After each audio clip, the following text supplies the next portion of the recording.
It's treacherous out there. And so we have got all these city priorities related to, we're going to drive less, Melody. We're going to get our vehicle miles traveled down. We're going to build a dense pedestrianized city, which is a phrase I like to use all the time. I'm supportive of these things, as everyone knows. But your dense pedestrianized city has to be 365 days a year. Otherwise, you're saying only people with vehicles can get around safely in the wintertime. You have to make it so people who buy into your dense pedestrianized vision of the future, which I know is not our public works director, so in fairness to her, she doesn't believe in the dense pedestrianized city situation based on her actions. Ooh, and, snap. Yeah, take that, Margaret Anderson Kelleher.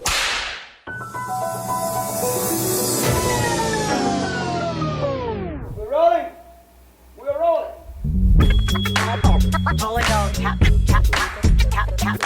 This is a real thing. Real thing.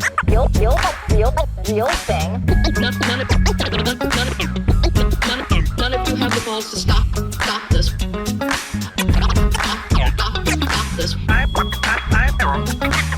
got plenty of time. I have nothing else going on today. We're in the Wedge neighborhood right now.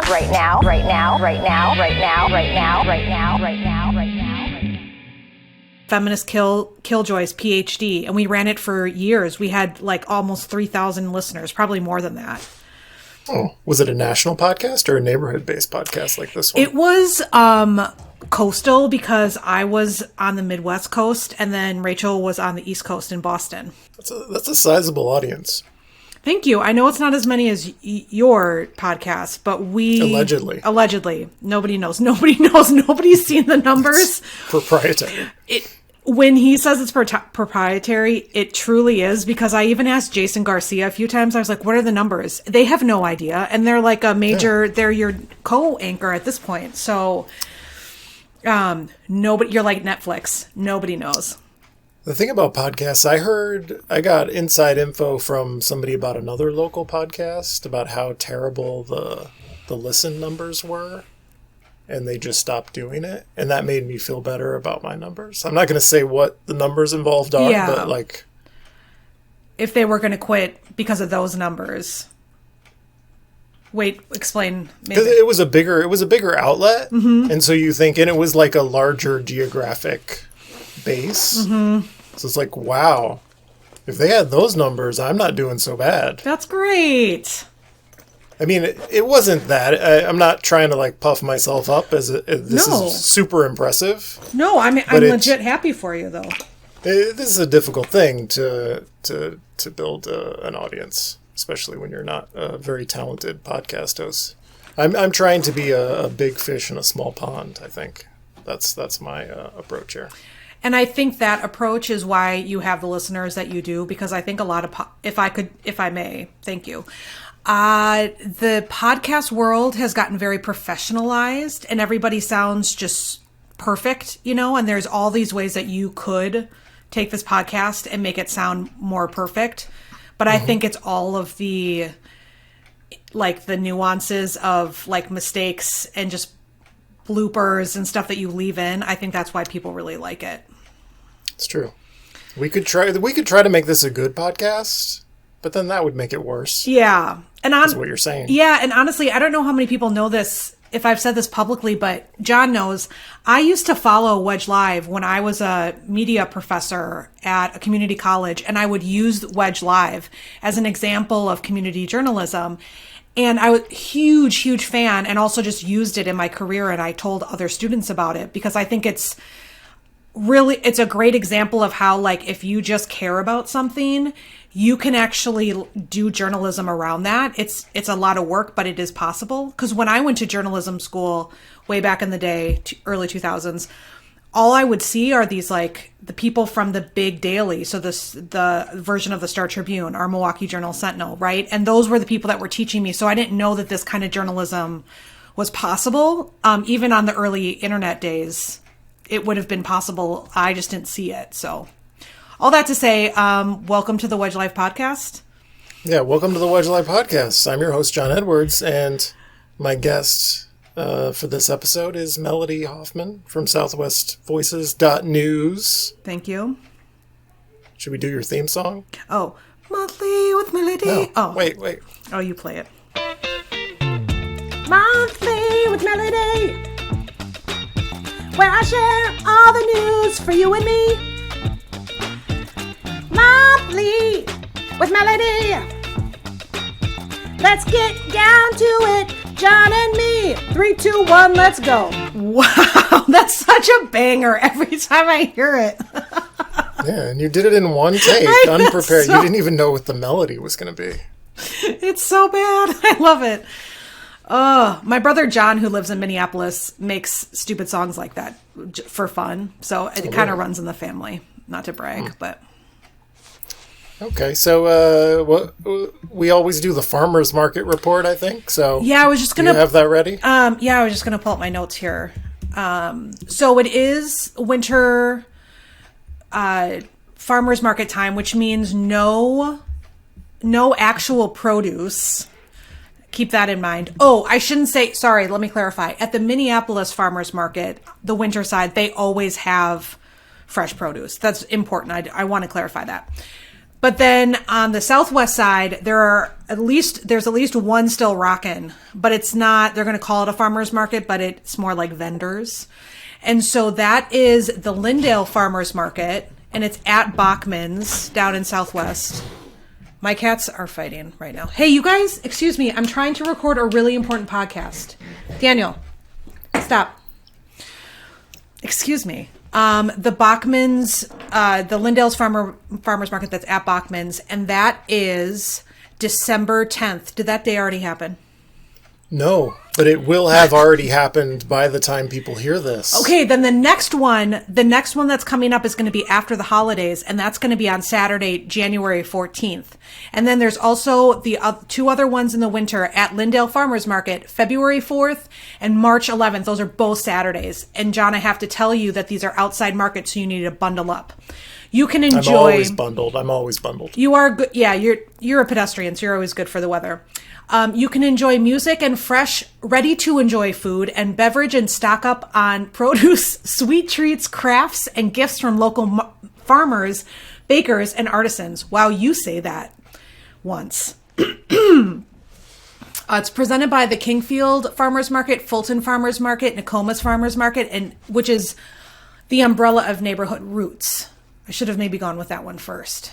But there's an umbrella organization called Neighborhood Roots, and they kind of manage and help with all the farmers markets that I just listed. And that's the farmers market news on Monthly with Melody. I believe that's the first time we've successfully pulled that one off. Yeah, thanks. Third time's a charm. It's been a while since we've done a Monthly with Melody. It's not living up to the headline. It's okay. Keeps them on their toes. So one idea I had was, you know how internet news talk shows will do this thing where they pull up an article and then they have comments about it, like smart-ass comments about it, half-informed. I love this idea. And so I just did this tweet. I read it in the Star Tribune about the New Hope. Here's the headline I gave it. New Hope contemplates combining the jobs of police chief and city manager, which would make them the first Minnesota city to adopt a strong police chief form of government. Have you heard about that, Melody? No, you just tweeted that out? I did. I was listening. Yeah. Let me pull up my old Twitter. Ye old Twitter.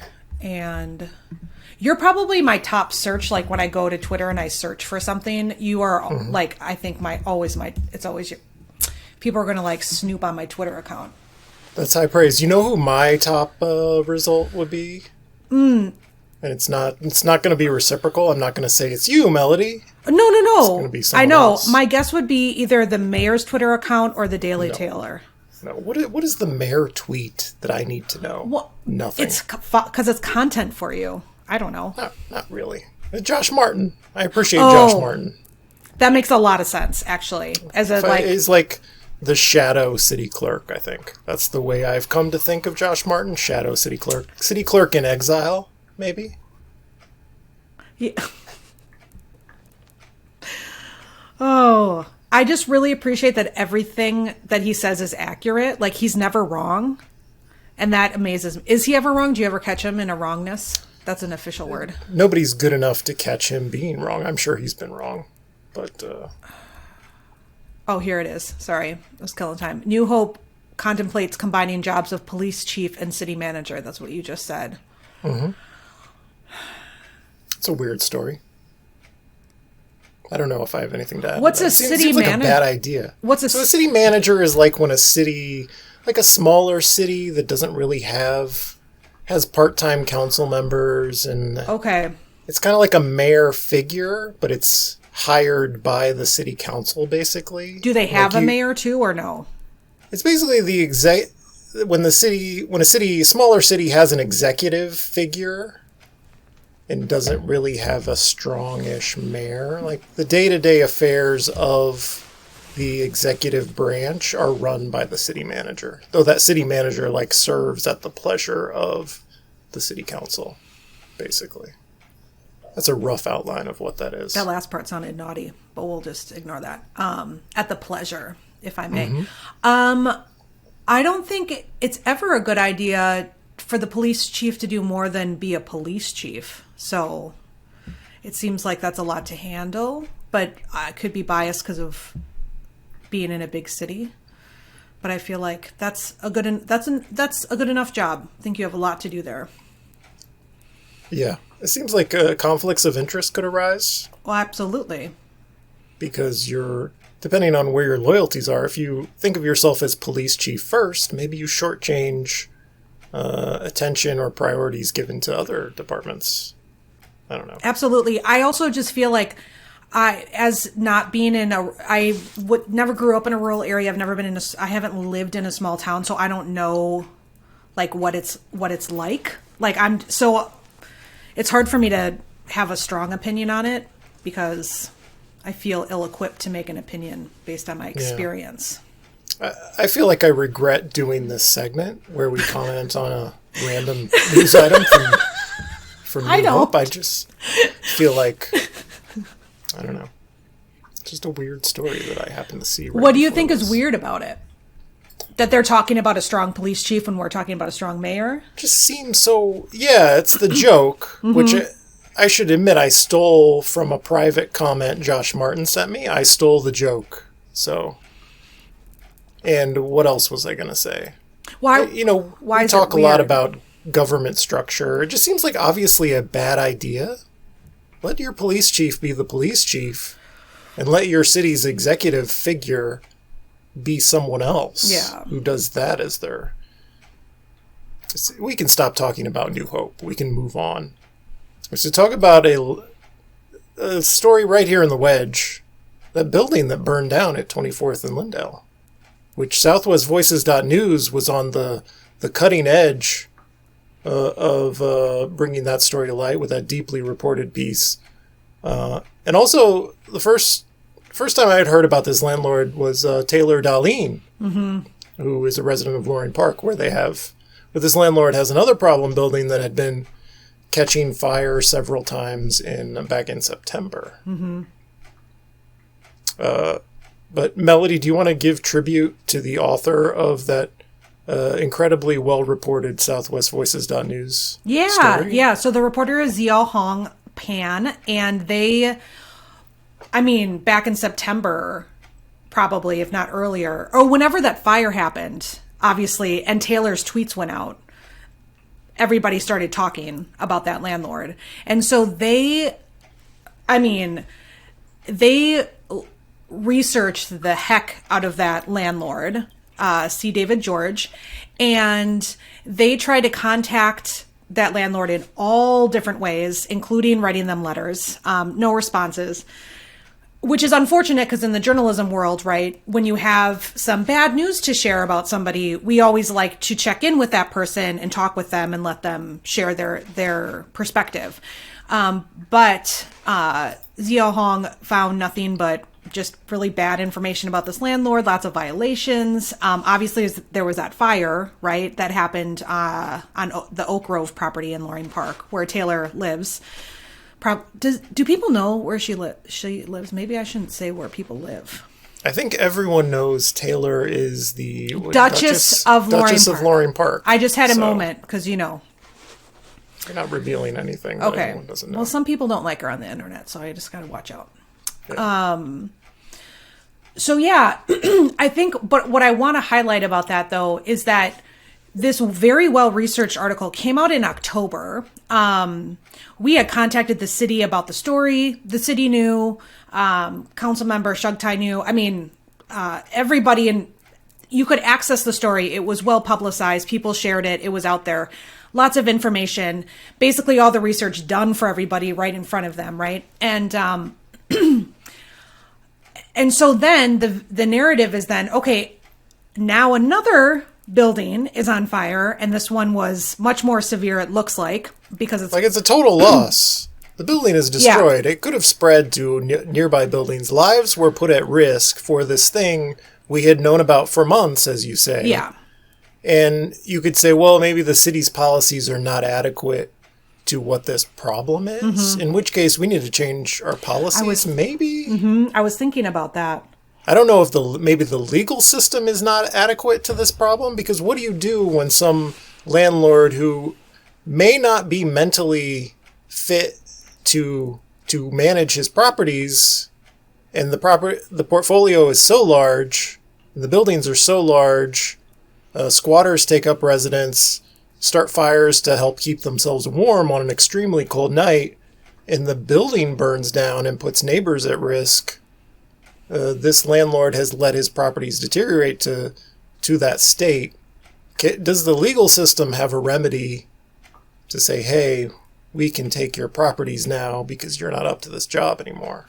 That's a great point. And I think it was Jason Garcia said in a follow-up piece that we published this morning that they were wondering if there was like some kind of eminent domain, kind of like emergency declaration that the city could pull. To your legal point, how this is just kind of out of the ordinary. Like, obviously, I think that one of the city's messages is that like the landlords in our city have a lot of rights and we can't just go in there and start messing with their stuff.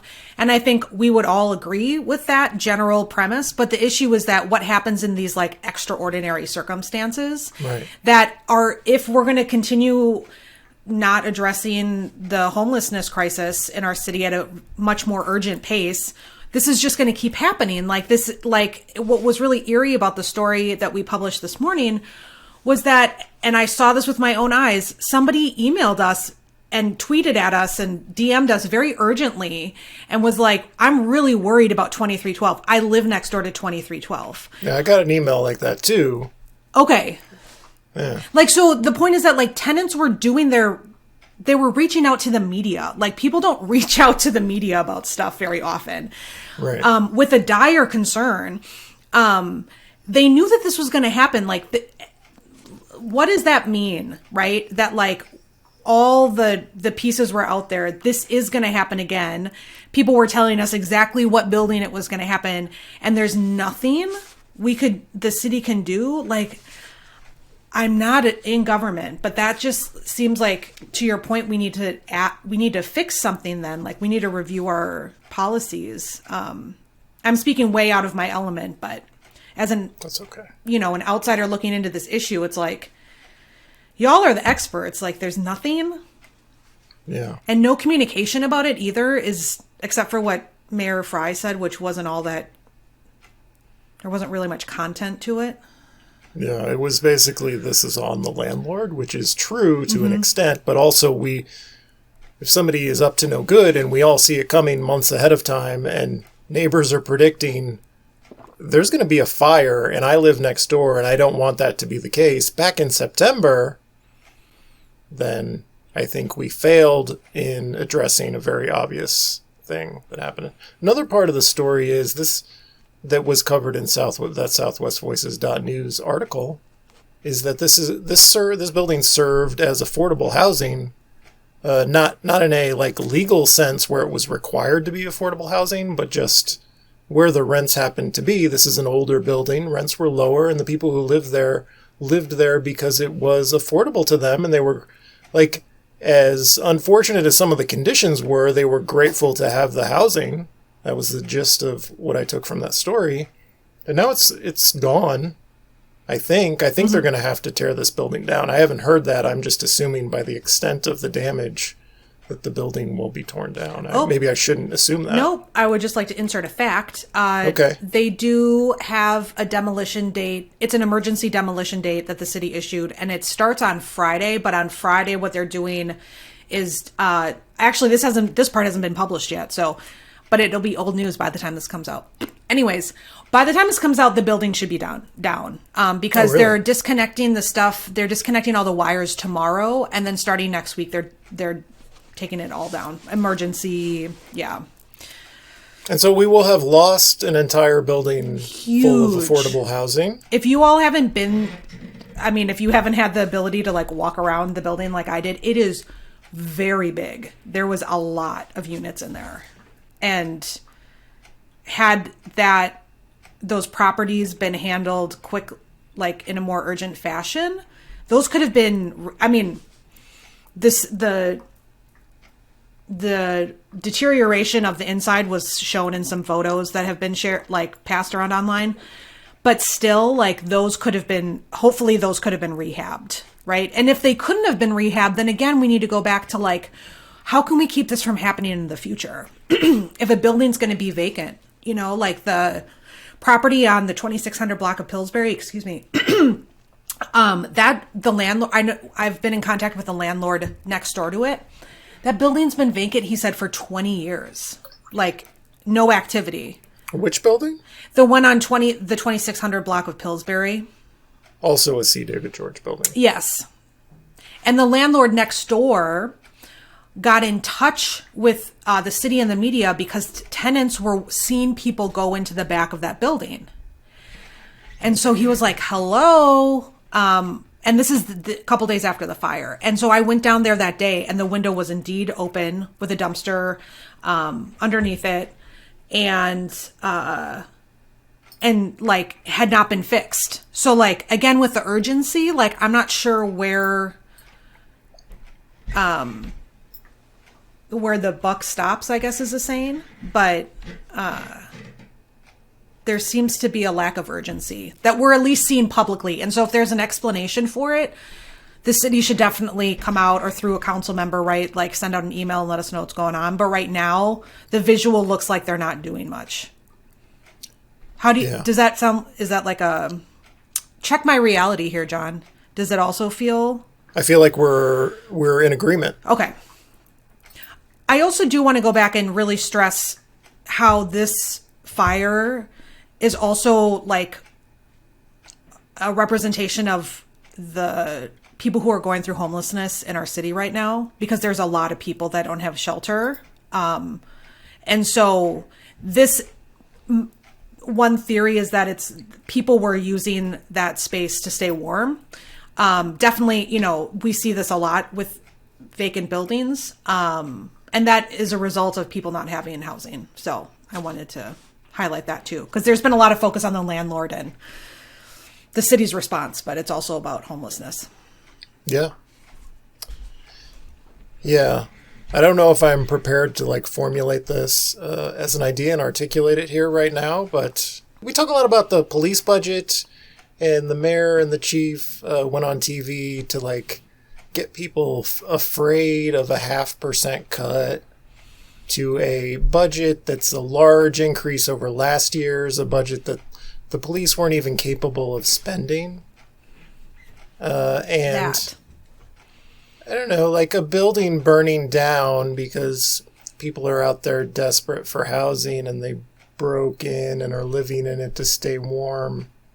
That's a public safety failure that could maybe be fixed with money and not with, no matter where you stand on like, are we understaffed in our police department? Should we fund our police department with more or less money?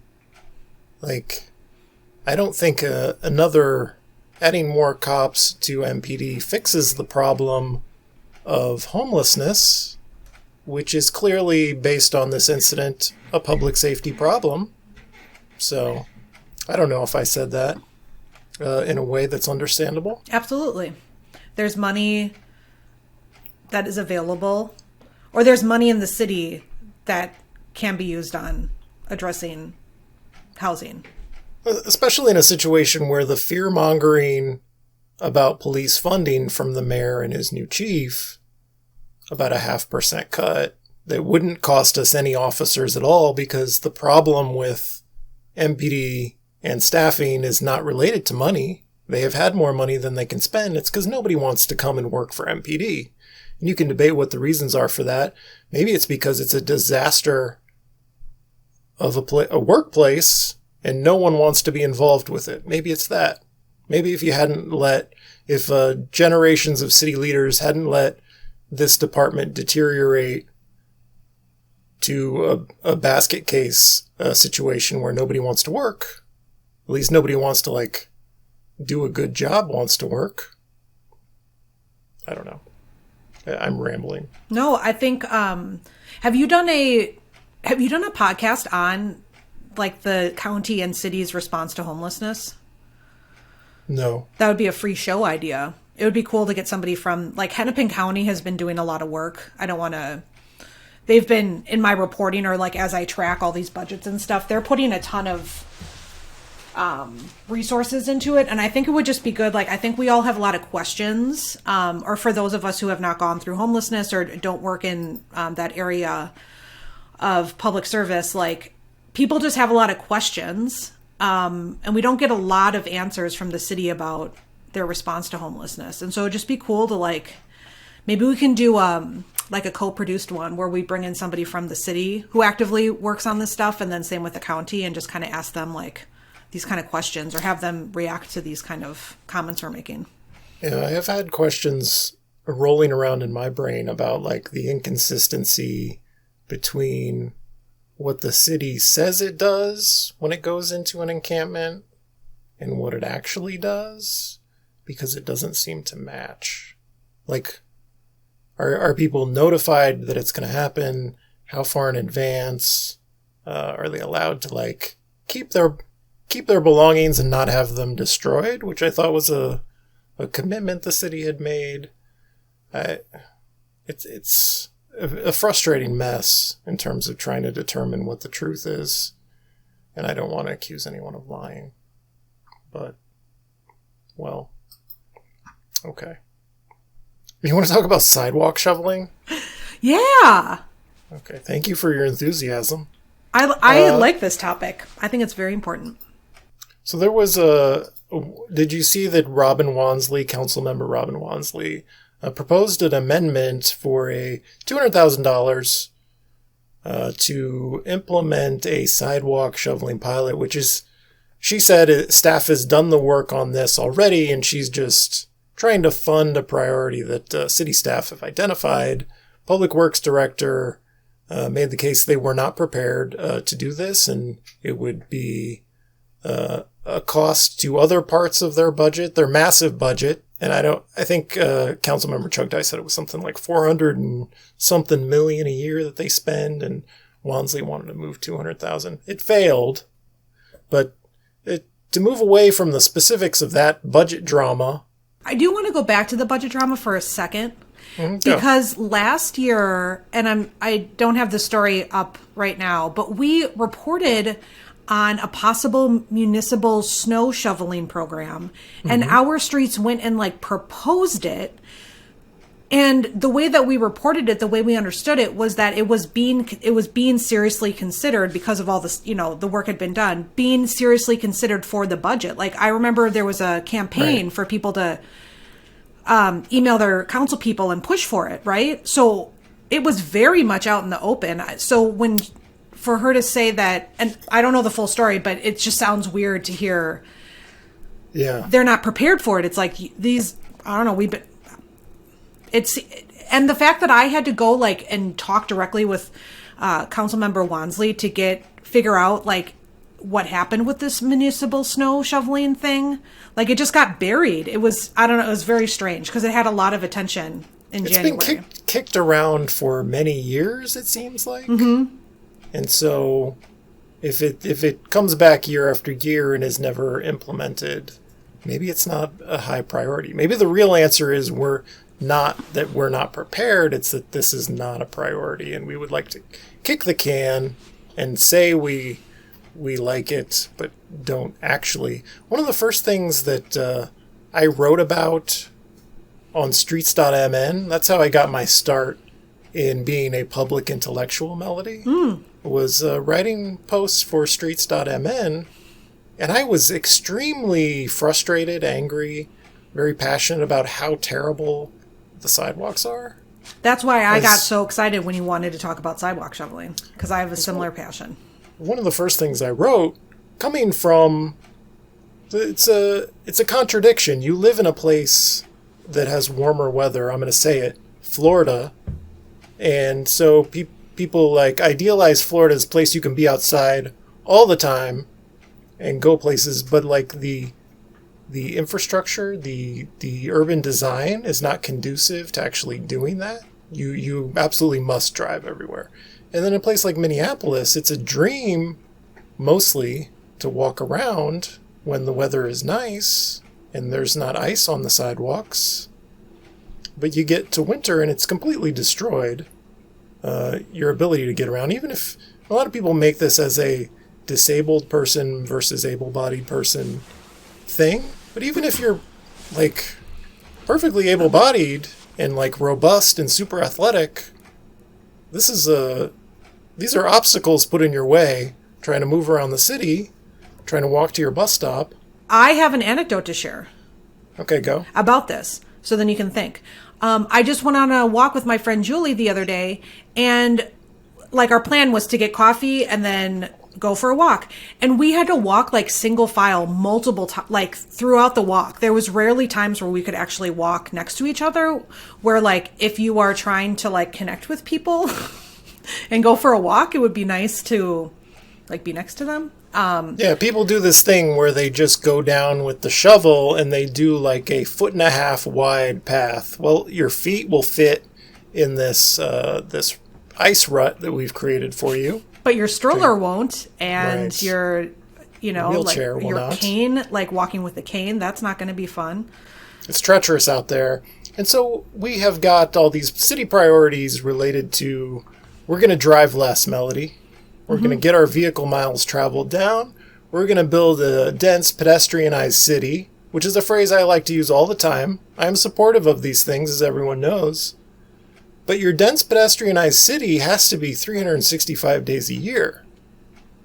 Otherwise, you're saying only people with vehicles can get around safely in the wintertime. You have to make it so people who buy into your dense pedestrianized vision of the future, which I know is not our public works director, so in fairness to her, she doesn't believe in the dense pedestrianized city situation based on her actions. Ooh, And, snap. Yeah, take that, Margaret Anderson Kelleher. But like, I don't know, if you're sincere about it, make it a priority that people should be able to walk around 365 days a year. I don't know, we don't have to dwell on this, but I don't know if people in these leadership positions actually get it, like how holistic this pedestrian thing is. And I don't think they will get it until they are a pedestrian or a bicyclist, like full time. Because it's just a different way of getting around. And I feel like with so many things, if people would just experience whatever they think they know about but don't really, and have some kind of warped view about it, just like experience it and then see what it's like before you start deciding, what's going to be a priority with this stuff, and start making decisions on behalf of pedestrians and bicyclists when they have a different thing to say. Melody, here's the part in our sidewalk shoveling segment where I hit people with the counterintuitive, wait a minute, is municipal sidewalk shoveling the answer? I don't know if it is. I'm kind of skeptical. Oh, and why? Is that okay? Will I get canceled if I say I'm skeptical of municipal sidewalk shoveling? I would It's hope a very hot topic You must amongst be the far left. So I could get canceled for what I'm about to say. I don't think so, but Do you have like a prepared statement for why you're not into you're not I have fully some supportive? thoughts. I have some thoughts because, as I said, it's something I've been thinking about a ton, and I care a lot about for many, many years, ever since I moved here, which I think it's one of those things that only an outsider can get outraged about. My outrage has, like, diminished over time as I've been here long enough. It's just, like, a thing you deal with, the terrible, terrible sidewalks that don't get cleared. But to do it right is very expensive. And we have experience with the park board kind of doing it in a half-assed way because the park board clears their own trails and sidewalks adjacent to parks. And I have not been content with the way that they clear Mueller Park, for example. Like, the sidewalks there are not great. I don't know if you have a park that you frequent where you notice the park board is not living up to their responsibility to clear these sidewalks. And so when I think about, like, the cost, I think figures range from like $4.5 million on the cheap end for municipal clearing and like $20 million on the top end. I think if you were going to do it, you have to not cheap out on it because a half-assed job is still fairly treacherous. And so I think most property owners do a pretty good job. I don't know about this last snowfall. I think a lot of people did a very bad job. But in general, I think a clear majority of property owners are taking their responsibility seriously. It only takes a few on a block to make it just dangerous for people. And so if we go to a situation where the city is responsible for all the sidewalks and does a half-assed job, I think that's worse. We're spending more money for worse outcomes, I think, in that situation. So you can't cheap out. And I know there are ideas that you could do pedestrian priority routes, which would be cheaper than doing the city as a whole. And I'm more open to that being a potential success than doing all of them because I'm just scared that the city will do a half-assed job of it. And it's expensive, and what do you do when something's expensive? You try to cut corners to make it less expensive, and you end up with half-assed sidewalks that are just about as dangerous as a untouched sidewalk. My only counter to that counter argument is I've had really good experiences with the bike lanes being plowed. Ever since I moved here, I would notice that the bike lanes were plowed better and before streets. So I don't have that concern primarily because of that experience that I've had. That's a good point. We should say the city is responsible for clearing their bike routes. And they do a really good job. And it's a whole different system. So whoever is doing the bike lane clearing does a great job. They have a specific plow for it, and they just, I don't know, they clear it really fast. That gives me some hope with the sidewalks, especially like a pedestrian priority route.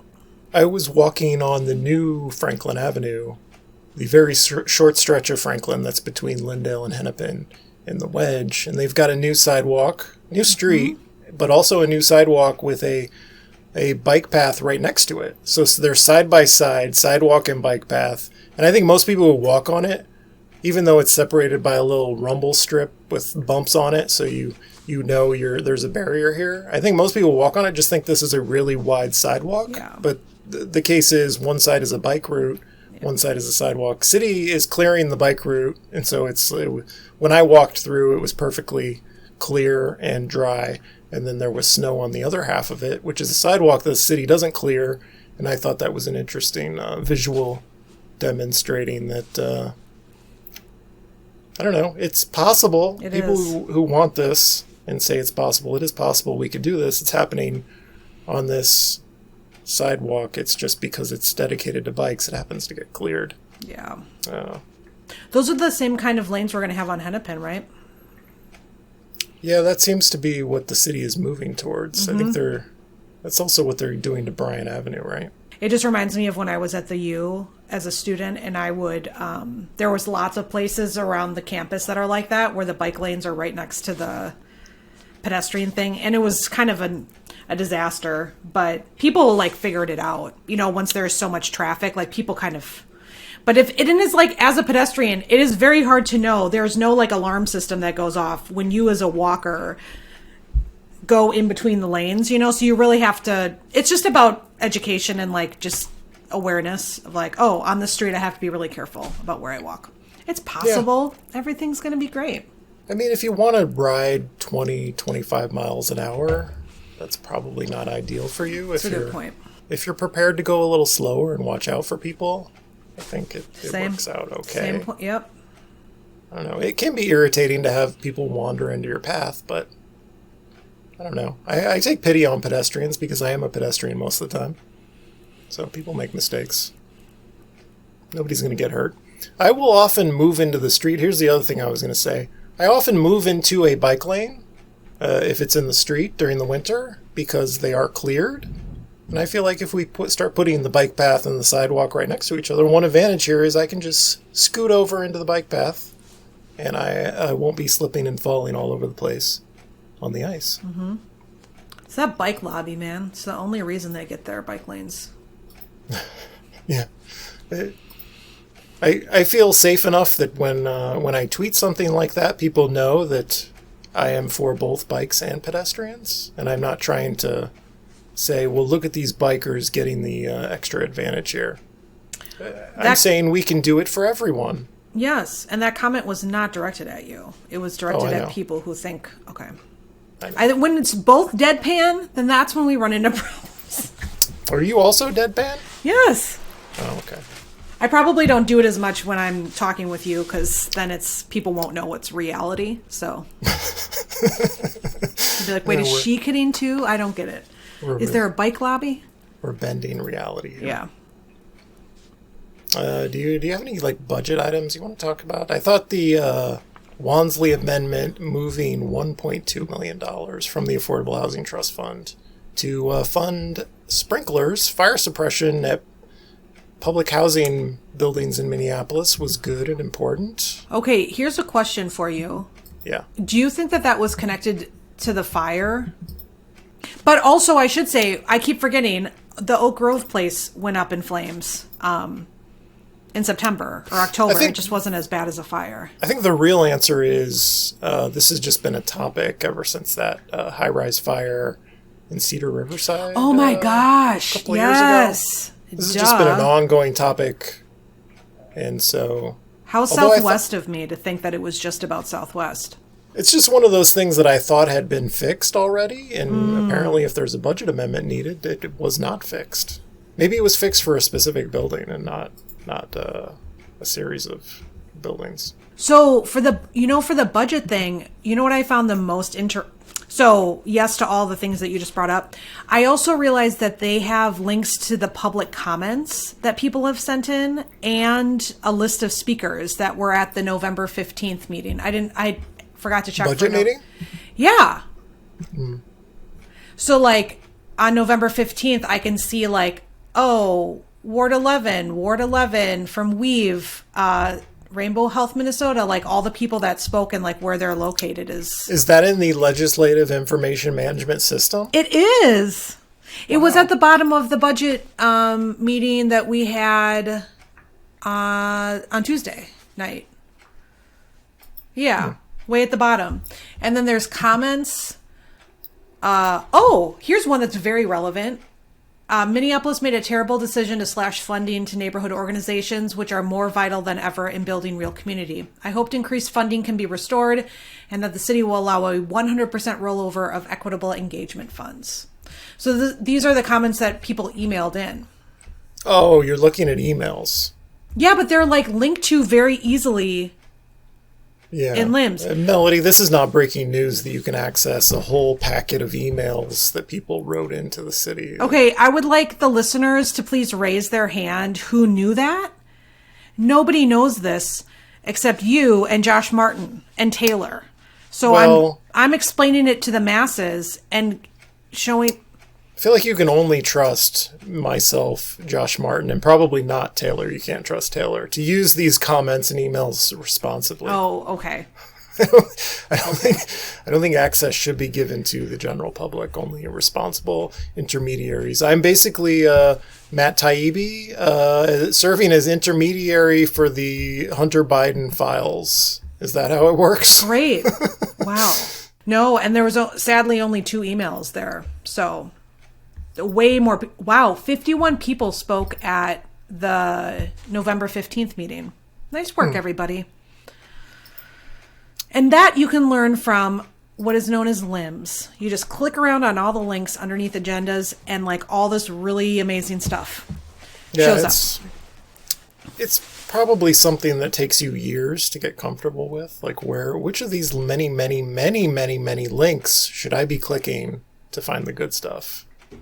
But old pros like Melody and I, we know where it is. I was just going to say that I was just going to tell listeners that you actually talked me through that. Remember when we met at Third Space and you walked me through it? So you're definitely more of a pro than I am. John had to actually I asked him to be like, can you explain the city council, like all of these agenda things? And now I totally get it. But at first it's so confusing. And then you're like, I'm an extremely smart person. How is this so difficult for me to figure out that I have to go to John? Yeah. You know? I taught you everything I know. Thank you for that. It took 10 minutes. It only took 10 minutes to impart all of my knowledge on you. And now you're wielding it against me. You broke your Wedge Live mug. I dropped it. I had it up on it was such a Melody moment. I had it up on a hook, like a coffee hook thing, but it was off balance because it's such a heavy mug. And it took the whole thing down. And I shouldn't have never put it on that coffee tree. We should display your mugs on a shelf behind you. On a hook. That would require me to install a shelf. Yeah. And I'm a woman. I don't know how to do that. You want to talk about crime? I know we're like 50 minutes or something into this, but you want to open this can of worms? So we've got Operation Endeavor. You've heard of that. It's the thing, the multi-jurisdictional task force thing with all the state and the feds and the U.S. Attorney and MPD. And the cars. And empty police cars. And every month for October, we got some post-October results. We recently got the November results and just bragging about how well it's all working. And I am skeptical that any of this is attributable to the empty police cars. Well, what else do they do besides the empty police cars? Did they explain it in the press conference? I get most of my information from TV news, Melody, so I don't know. All I know is line graph go down, and we're all saved.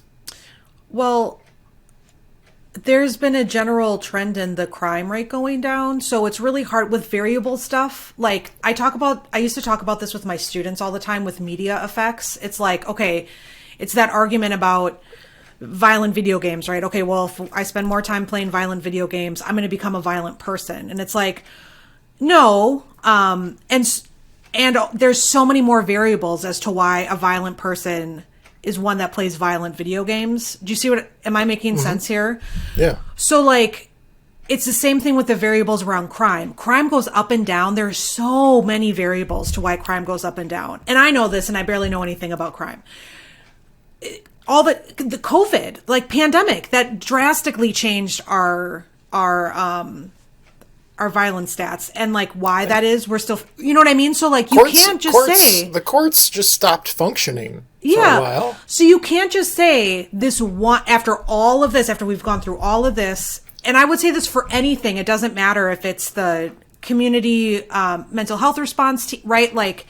Anything. There's too many variables to pinpoint on one. Right? And October and November of last year, and this is going to sound conspiratorial, and I don't have any good answers for why this is, shockingly high numbers. It's like where the graph peaks is October and November of 2021. Our city election year, people are going to vote on this very hotly contested charter amendment about whether a staffing minimum should be in our city charter or whether our elected leaders should have some discretion in setting our public safety budget. And so the absolute top of the violent crime chart peaks for robberies at least, and carjackings, October and November of 2021. So when we're comparing October and November of 2022 to then, like, it's fair. You're setting a very low bar for yourself when that's your peak. And also, I have no idea why it happened to peak back then. My guess is police just decided we're not doing our jobs during these months until these people start being nice to us. That's my hypothesis for that. Well, again, not being able to pinpoint anything on one variable, I would want to see, I don't know if anybody did this, get violent crime data from other cities and see if there was also a peak in October and November, because that would be a really easy, I mean, but you would see, this is why data is hard, because then you would have to go back and make sure that the crime data was in sync a little bit. It's true. But I think the nation saw a really huge increase in crime during the pandemic, early era of the pandemic. So I think that might be enough of an equalizer. Like cities that saw that, you should look at then. Man, I should just be in data journalism. I don't know what I'm doing. This is fun. Yeah, another thing that occurs to me is that I think a very large number of violent crimes are being committed by a small number of people. Mm-hmm. And so, I don't know if it's just like a handful of groups doing many, many, many crimes, then you could see variation between different jurisdictions. I don't know. I'm speaking out of my ass here. When do we you can move on. We can move on to the festive. So, since this is December and we're into the holidays, Melody, I told you to bring some. Maybe we do a gift guide, monthly with Melody gift guide here, where you recommend things, nice things that people can do or gift to other people. Well, I wish I had some holiday music to insert here. I'll do it in post-production. I'll insert some cheery holiday music to introduce this segment. What song is it going to be? I don't know. Do you have a request? I don't, actually. Okay. Well, I'll insert whatever I feel like. Fine. Do that. And then you act as though you're just coming out of a musical intro.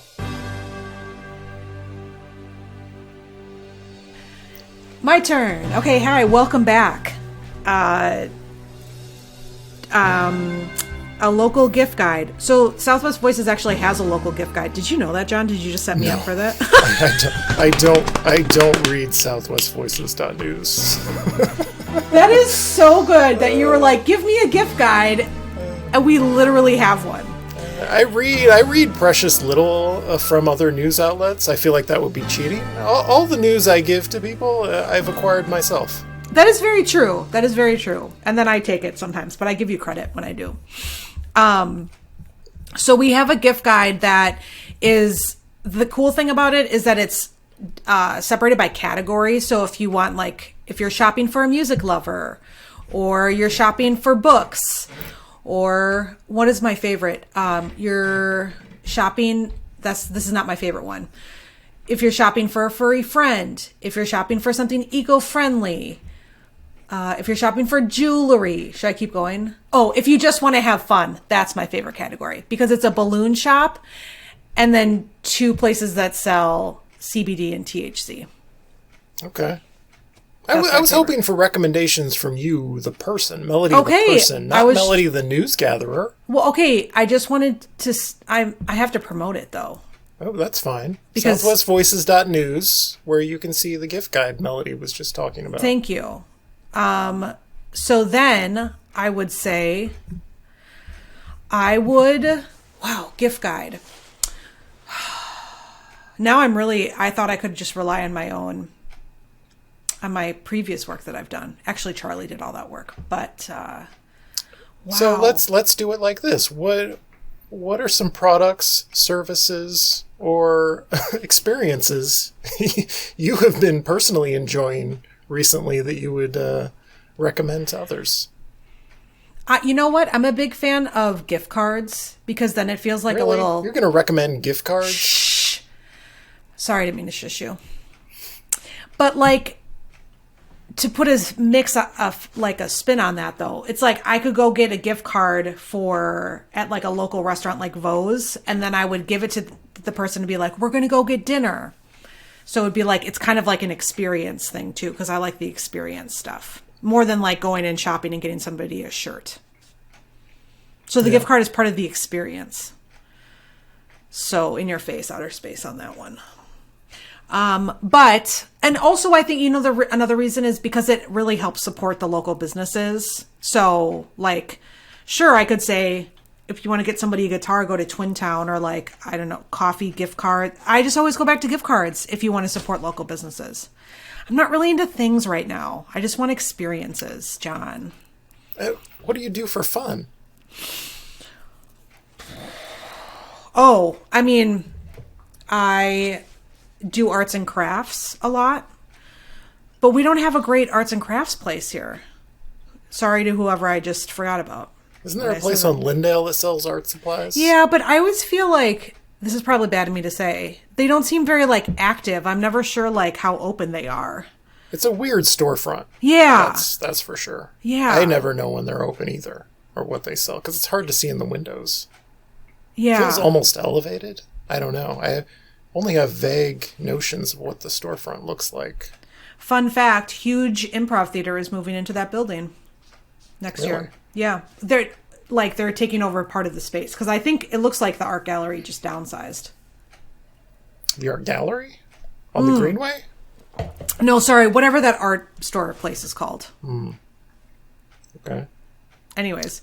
I feel like your recommendations have been a total letdown. I thought you were a more interesting person than this, and you would have good ones. Okay, you It's should just go. gift cards, and I do arts and crafts. Okay. There's a lot of really great thrift stores in Southwest, and that's where I would go to get a gift, because I think you can always find something really unique. There's Tandem Vintage on 38th Street, for example. And then there's another one up on Nicollet. And then I stop. Oh, B Resale. I don't know. Those are fun places to just go poke around and find something unique. Are you enjoying any TV shows, movies, video games, or books? Oh, thank you for asking. I'm watching Stranger Things with my neighbor friend every Wednesday. Now, is neighbor a euphemism for I don't know. A lover? Yeah. No. Okay. No. Maybe it was because I said neighbor friend. That might be one. Yeah. Sure, but that's not what it is. Sorry. She's my neighbor and my friend. Like, she moved in. We're friends, from her moving in. I feel like if I was your neighbor friend and you referred to me as your neighbor and not your friend, I would take that personally. She's gonna just she thinks she's your friend and you think of her as your neighbor. Yep. She's gonna really appreciate what you just said, because we've already talked about this. Yeah. Anyways, my friend. I just think it's cool that my neighbor is my friend, and I want to brag about that, because not everybody some people don't even talk to their neighbors. Yeah, it's true. We live in an era where you live in a building with 36 other people and you don't know any of them. Yeah, so it's really a brag is the thing. Like, aren't you jealous that you don't have a friend like just next door? Yeah. So that's why I say it. There's the whole don't shit where you eat, the old saying. Yeah. You get to know your neighbor, things could go bad. And then they live next door. Sure, yeah. It's a risk I'm willing to take. Okay. Anything else? You asked me about all those other things.